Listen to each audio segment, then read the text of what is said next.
It is 10:59. We are about to go live. It looks like we are going live on YouTube. Looks like the connection's working. Fantastic. It says excellent connection, so I hope you can hear me clearly. Make sure my microphone is working. That it is. All right. And then let's see about this Facebook shit.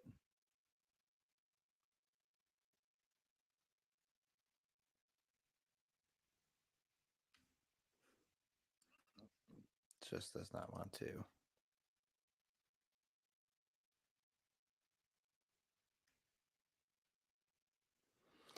Does not seem to want to work.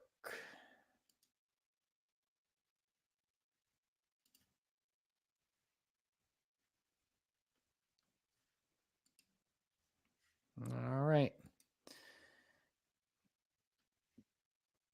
Just check here. All right. It is what it is, I guess. Facebook strikes again with more technical issues for the second week in a row. But we are live on YouTube, so welcome to my 30-minute open office time where I open up my virtual office to you to answer any of your marketing questions. So if you do have any marketing questions, please feel free to drop them in the chat and I will answer them for you. I'm also going to go ahead and drop some links in there right now for you. And one of those links is going to be a link if you want to join me live. So if you want to join me live and ask your questions right here live, just click on the link. Let me know that you're going to be joining, and I will let you in. So I'm going to share that now. Let me share that. Happy Friday, though. Hope you had a great week and have some great plans for the weekend. All right. So that's the link there if you want to join. All the other links, if you want to connect with me, are all in the description here on YouTube. So you just go to the show, to this episode, and click on description, and all my contact information will be there and different resources that you can get for free. All right. Let me just close this out because I don't think that's going to start working all of a sudden. Boom. All right. All right. So here we go. Again, this is my 30-minute open office time where I open up my virtual office to you to answer any of your marketing questions. So the first question I got today is, I'd love any thoughts on SEO. Is it becoming irrelevant with the new AI function in Google search? So that's a great question. If you haven't seen it, if you go to Google and type in a how-to question, or you're looking for kind of like steps on something, you will find that Google will automatically have an AI generated answer at the very top, along with different, along with the resources from where it pulled the information from, allowing you to quickly be able to get an answer without even having to click on any of those websites because everything is laid out right there. So yes, AI is definitely playing a part in it. SEO is not going away; it is just changing. So it's about adapting to these changes when it comes to SEO and new technologies such as the AI integration that they have with search now. And so the biggest thing is now going to be providing more valuable content, right? Making sure that your content is very, very valuable, explains things in great detail, and it's just not half-assed, right? So you will get rewarded for content that does really well. But keep in mind, once you scroll down past the AI section, it's all regular results as well. But you do need to keep an eye on what is showing within the results. And one quick little thing that I will share here on this live is that for SEO, you should be considering utilizing Instagram videos and reels because they are showing up within the search results for brands. So it's another way to have more content on the page when people are searching for your brand or business. So keep that in mind if you're not utilizing the Instagram videos slash reels. You should definitely consider that. I'll be putting out a reel about that later today or tomorrow, but definitely something to consider when it comes to that. But overall, SEO is not gone, it's just changing. So it's about learning and adapting to what Google wants now and how to provide that information through your website. All right. So, next question. What is the acronym ROAS? Other otherwise known as ROAS, which stands for Return on Ad Spend. And so this is one of the biggest metrics to know how effective an ad campaign is, because this is actually going to tell you how much money is being generated for every dollar that's being spent. So, for example, I shared today in my stories a client of mine where at the beginning of the month we were like over 9 as far as ROAS, and right now we're at sitting at about 8, which is still great. Which means that for every dollar that we spend in that ad campaign, he's getting back $8 back in return. Right, so for every dollar you give, you get $8 back. Pretty good deal. Uh, and that's what return on ad spend is, or otherwise known as ROAS. ROAS. So definitely something that you should know as a business owner when it comes to advertising, especially if you have an e-commerce business. It's one of the reasons why I love e-commerce. It's much easier to track the actual return for campaigns. All right. So if you just joined, this is my 30-minute open office time where I open up my virtual office to you to answer any of your marketing questions. So if you do have any marketing questions, please feel free to drop them in the chat and I will answer them for you. If you are watching this as a replay, feel free to still drop your questions in the chat there and I will come back and answer them for you or in the comments. So just stay tuned and I will answer your questions for you. Also, if you make it all the way to the end, I do have a free giveaway. I'll be giving away a gift card to the first person that claims it. So make sure to stick all the way to the end. All right. So the next question that I have here is, how do you update to current consumer behaviors? Conversions don't happen the way they used to 16 years ago. So this is from another agency or marketer who is having some trouble with different consumer behaviors. And so consumers' behaviors have kind of shifted. And it's not that they've shifted that much, it's just that things have kind of changed, right? With all this new technology and all these scams out there, people are a little bit more hesitant to go ahead and pull the trigger with someone that they just met. Right. So this is where like relationship marketing comes into play in order to nurture those potential prospects. And so, best way to kind of stay up to date is really just to continue to learn and continue to test and see what works. Because there's just so many different things that you can do in order to make a campaign effective. But when it comes to generating more conversions, people need to be kind of nurtured, right? So it used to be 7 to 10 touches before someone took action. I've heard it now that it's up to like 15 or 20 touches before someone takes action. I don't know how accurate that is. I think that if you have a product or a service that is a solution to a person's problem and you're able to convey that within your ad, people are going to take action, right? So you really want to make sure that you are talking to the problem that you are solving with your product or service. So that way people can be like, I have that problem. I want to get rid of that problem. I need to reach out to them. And so that hasn't changed. And then the other thing when it comes to marketing is consistency and frequency. So, in order for someone to take action, like I mentioned, you have to continue to stay out in front of them. So, you have to continue to market to your consumers, your potential customers over and over and over. Don't just put out an ad and, oh, it didn't do so well and just quit. You have to continue to do it over and over. All right. So Again, this is my 30-minute open office time where I open up my virtual office to you to answer any of your marketing questions. So if you do have any marketing questions, please feel free to drop them in the comments and I will answer them for you. All right. Next question. Um, how to connect with my audience and convert them to clients.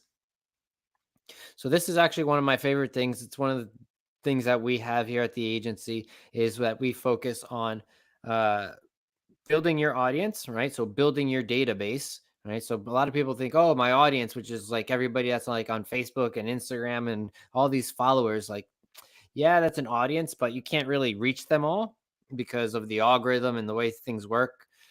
Um, and so you really want to start to pull your audience from those social platforms into your own platform. In many cases, this platform is going to be email. And so email marketing is still one of the most effective marketing strategies out there. And it's extremely cost effective.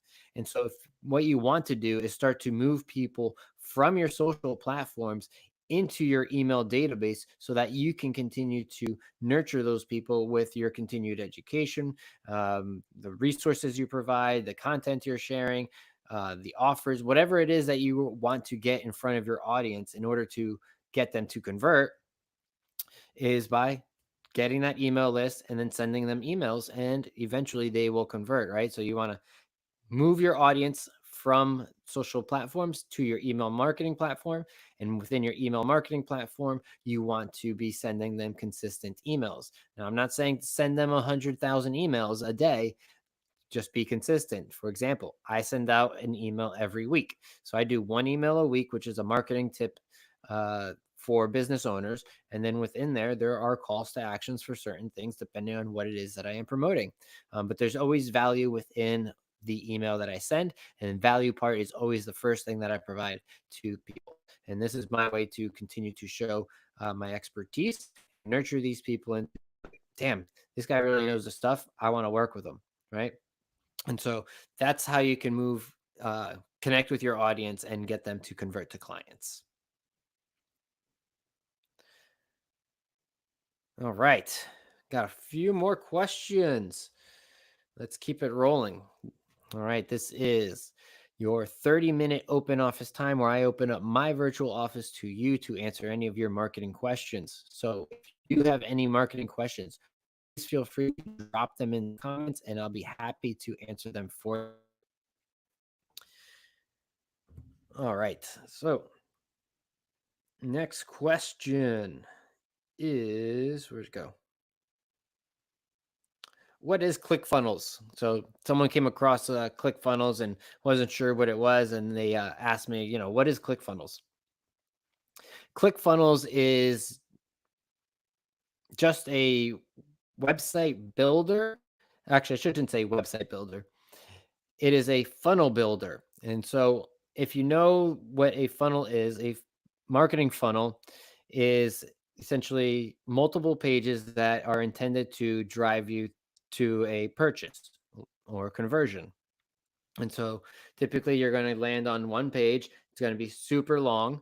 And it's going to tell you all about the product or service that they're looking to offer you. And then typically when you click on it, oh, I'm interested, and you go to another page, which will be likely a page for you to start to provide some information, or you'll provide some information on the first page and then move on to the next page, where they'll provide some more information, likely an upsell. Hey, what about this? If you like that, you're going to also want to get this as well. And it's a sales funnel, right? And so it's just intended to kind of get someone interested and then start to sell them as they go through the different pages. But there's typically no menu, no navigation. It is strictly just single page, go through it, and then it just kind of clicks through to each step as you go through, with the goal of converting you into a customer. And so that's what ClickFunnels is. It's a really great platform. It has a lot of things built into it, templates, everything, so that you can just start rocking and rolling. Has the payment system in there, so it has everything really built in there for a business owner. The only thing that I don't like funnels is that it's not a full website, right? And so you have to know how to utilize a funnel for your business in order to make it effective. And for some businesses, you can, just utilize a funnel depending on what your marketing strategy is. And ClickFunnels provides that. Another platform that I would actually encourage people to look at if you're looking at ClickFunnels is High Level, right, or formerly known as Go High Level. Some people say GHL, but it's called High Level now, and it's an all-in-one CRM and website builder, email marketing. It has everything that you need, including funnels, and the cost is actually very inexpensive for most businesses. I think it's under $100 actually a month for just one business. So definitely something to look at. But ClickFunnels, like I said, it's just a marketing website funnel that is intended to get people to convert. All right, and so it's just another company out there. All right. Oh, let me close this. Boom. All right. So we're rocking and rolling today, actually. All right. So the next question: what metrics do you pay attention to in marketing and why? So some of the metrics that I pay attention to in the marketing uh, depends on the client and depends on what the goals are. But primarily, the main things that we always look at are going to be sales and leads, right? Because ultimately, that's what matters at the end of the day are going to be the sales and the leads. And then from there, we start to look at other, metrics that are going to affect those sales and leads, right? So what is our click-through rate? How often are people clicking on our ads? How often are ads showing? When people go to the website, how much time are they spending on the website? Because if people are going to the website but they're leaving right away, well, then obviously they're not finding what it is that they thought they were going there for, and so that's not good. And so those are things that we want to make sure to be paying attention to, because all of that affects the overall campaign. Some other metrics that I track are going to be uh, costs, right? So obviously the cost per click when it comes to ad campaigns. When it comes to SEO, one of the biggest things I look at is going to be keyword rankings and then website traffic. So is the website traffic increasing? And then as the website traffic is increasing, are we also seeing an increase in inquiries to the business or sales on the website? So those are a few of the metrics that I like to track online for my clients or for myself. Another one would be opt-ins for lead magnets. So one of the biggest things that I do for clients is help them build their database, and we utilize lead magnets for that.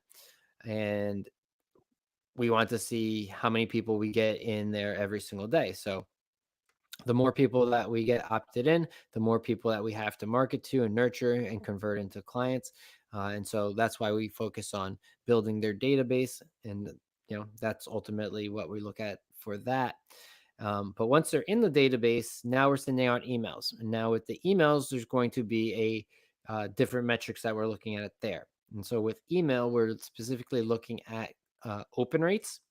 And then click-through rates, right? So how many people are opening the emails, right? Which is going to have an impact on uh, how many people are going to actually be able to click through, right? So if we don't have a lot of people opening it, then we're not going to have a lot of people clicking through. So we want to make sure that we're getting people to open it.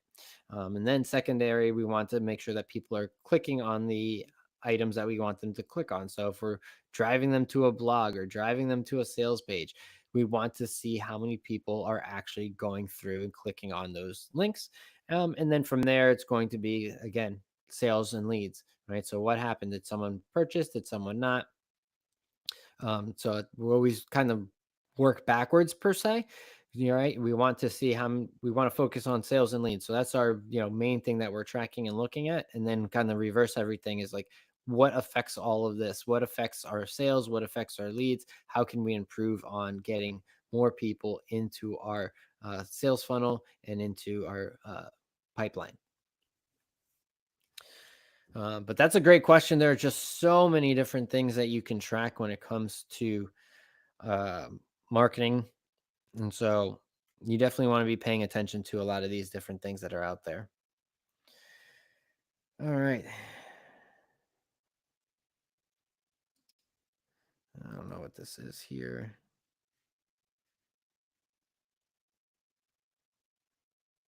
All right. Looks like we are good. All right. All right. So, this is my 30-minute open office time where I open up my virtual office to you to answer any of your marketing questions. So, if you do have any marketing questions, please feel free to drop them in the comments and I will answer them for you. And our next question, where to go? Oh, down here. How often do you post to your Google business profile and what content do you provide? And so, what they're referring to here is on your Google business profile, you are able to put a post, right? Very similar to on social media. And so, these posts show up within the knowledge box that shows up on the right hand side for your business. And so, if you have posts and you scroll down, you'll see the post there. And those posts can link to a website, they can link to a phone number, they can be utilized in a number of different ways. Uh, but how often to post? And so typically, yes, you can post every day.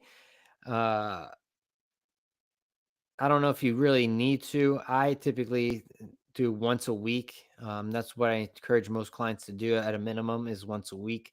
If you can do more often, do more often. Uh, but you want to make sure that you are providing something informative within that post. So, a few of the pieces of content that you can share within those Google Business Profile posts are going to be sales and specials, right? What sales and specials do you have going on? Updates about the business. Hey, we just got this new machine in the office. Blah, blah, blah, it does this and the other thing, right? Or oh, we're celebrating, 15 years in business, da, da, da, da, right? The other thing you can do is share your blogs on there. You know, read about da da da da da da da.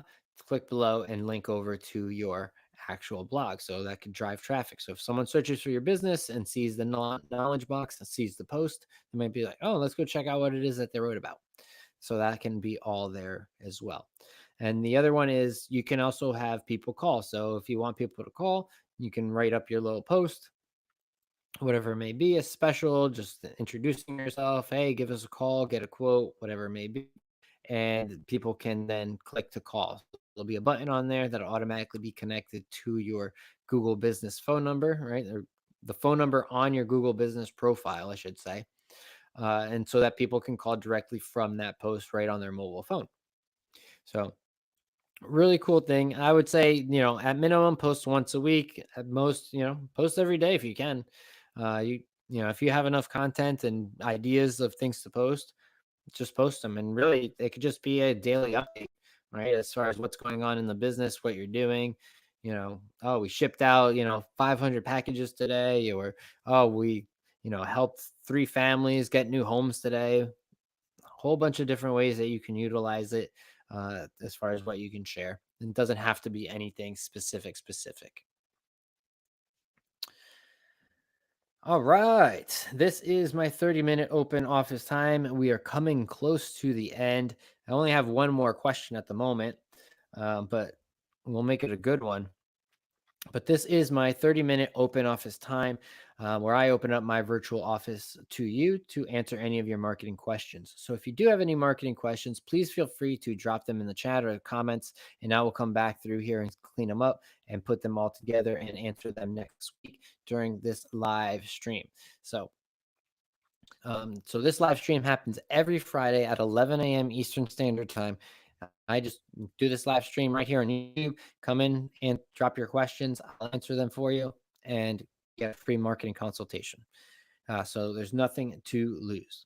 And now, as a thank you for you sticking around all the way till the end, I do have a little gift card for you. You can actually pick where you want the card from. And so it's my gifts card here. All right, so it's my business card on the front, but for you here on the back is a $10 gift card. So all you have to do is go to the site, claim it, and you can go ahead and select where you want the gift card from. Right. And so that's a free $10 for you. I appreciate you for hanging out and sticking to the end. It is only available to one person, and it is available to the first person who claims it. So I'm not sure if when it'll get claimed, but it's available to you. And I do this every Friday at 11 a.m. Eastern time. So if you want to get a chance to win a free gift card, come and join me and ask your marketing questions. Uh, so let me go back to the questions here. And also, actually, before I do that, if you want to get your own Biz Gifts card, I'm going to drop a link right in the chat. And so with this here, you are able to get your own Biz Gifts card. And it's a great way to network and connect with people. One of the cool things is when someone does claim it, the information does get stored and saved so that I can follow up, thank them for claiming it and make a connection. So something to check out there. It's called Biz Gifts. Uh, Pretty cool. All right. So question that I have right now is, what are the best ways you are using? Yeah, what are the best ways you are using for you or your clients to obtain on your Google business profile? So another Google business profile thing here where this one's focused around reviews. One of the best ways to generate reviews is to try to get the review immediately when the project is complete or the service is complete or they've just purchased the product. Uh, you want to go ahead and ask them right away. And there's a few ways that you can do this. One thing that I like to say if you're doing this in person is, oh, thank you so much. Appreciate your business. We really appreciate it. One of the ways that we're able to get the word out about our service is through reviews from other customers. Would you mind leaving us a review? They're likely going to say, sure, no problem, because you're standing right in front of them. But don't let them get away just yet. What you want to do is you want to have a QR code or create a QR code for your Google business profile review link. In this way, what you do is you ask them, all right, great. Do you have your phone with you? They're going to likely say yes, because they'll likely have it in their hand. And then you'll be like, perfect, scan this QR code real quick and you'll be able to leave a review. And so they'll be able to scan that with their phone and then right on their phone, be able to leave you a review immediately. Now, I understand sometimes that can't be done. And so another way to generate reviews is via email. So I have an email template that I provide clients. That sounds something similar to this. Thank you so much for your business. We appreciate you, and we hope that your service. We hope that you are 100% satisfied with your service. If you are 100% satisfied with your service, please leave us a review here. Greatly, it helps us out. Blah blah blah blah. Right, something along those lines. But the point is to get them to leave a review, and then it has the link right within the email for them to go and leave that review. So that's exactly how I would do it. The third way is via text messages. So if you have a text messaging platform, you are able to then to send a text message saying, "Hey, thanks so much for your business. We'd appreciate, we'd love to hear your feedback. Please leave us a review here." All right, so you could send a text message as well. Another thing that you can do is also survey your clients before leaving a review. Right, so you can send them an email that says, "How would you rate us from 1 to 5?" They click on it, and then that will, so if they hit like 4 or 5, that'll automatically say, "Oh, great, thanks so much, we appreciate that. Would you mind leaving us a review on Google?" And then link over. If they hit anything, 1 to 3 stars, then it would say, "Oh, we're so sorry for your experience. Please tell us what happened so that we can help you out." Right, and so that would be the next page. So instead of sending them to leave a review while they're upset, it actually goes to more of a customer service approach to try to fix the issue that was going on. So that is how you can generate some reviews for your business and your Google business profile. All right. This has been my 30-minute open office time where I've opened up my virtual office to you to answer any of your marketing questions. So if you do have any marketing questions that I was not able to get to today, feel free to drop them in the chat or in the comments and I will answer them for you. And as always, this happens every Friday at 11 a.m. Eastern Standard Time. right here on YouTube. It's on Facebook when it works, but we're always going to be here on YouTube. Just seems to work very consistently. So thank you so much for attending and watching this all the way to the end. Hope you got some value from it. And until the next one, peace.